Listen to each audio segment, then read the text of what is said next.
evidence of what some believe are our true extraterrestrial origins. The Bible answers the riddle of our origin in 4 simple words: and God created man. Darwin looked at monkeys and saw Michelangelo. But for modern anthropologists who try to put a name and a date to the dawn of humankind, the answer is constantly changing.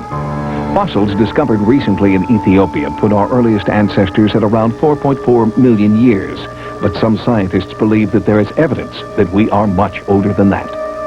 On an archaeological dig in Hueyatlico, Mexico, Dr. Virginia Steen McIntyre discovered tools that predated the earliest known humans.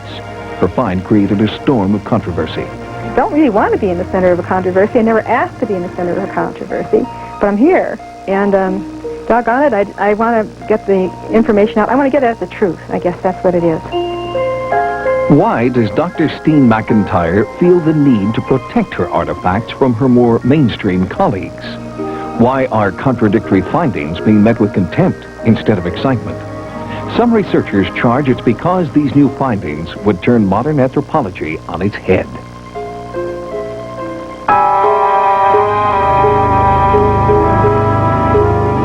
I believe that we came from outer space.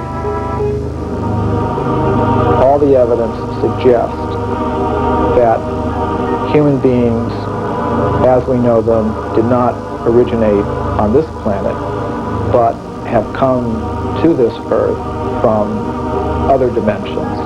I believe that we came from outer space, that we are the direct descendants of the intelligent people who landed here a long time ago. Gene Phillips is the founder and president of the Ancient Astronaut Society.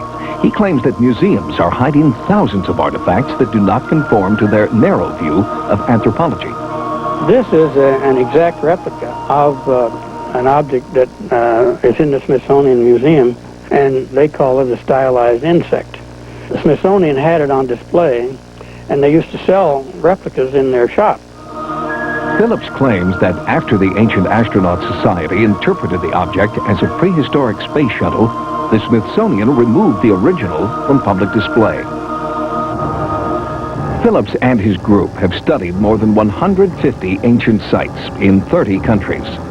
These 5,000-year-old masks were unearthed in Eastern Europe.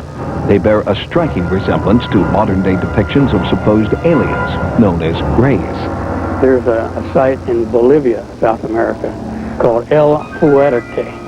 What it looks like is a catapult-type launch site for space vehicles. The Ancient Astronaut Society is not the only group supporting the theory of interplanetary contact. Author Zechariah Sitchin concurs in his book, The 12th Planet.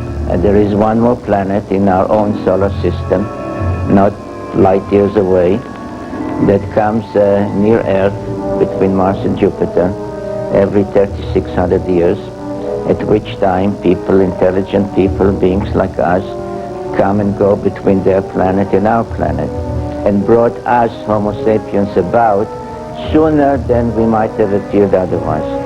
Don't call them aliens, because we look like them, they look like us. All we ask is that people have an open mind. Look at something with an open mind with today's space-age eyes. Scientists on the fringe of modern anthropology believe that their theories are not taken seriously because mainstream scientists are afraid to admit that they've been wrong. All the textbooks would have to be rewritten.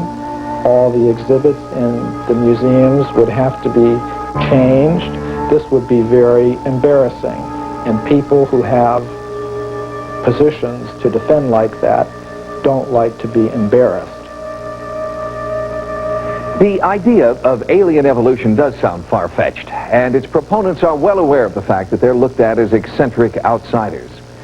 They may not have all the answers, but it's often the so-called eccentrics who ask the most interesting questions. Next, they call him the recomposer of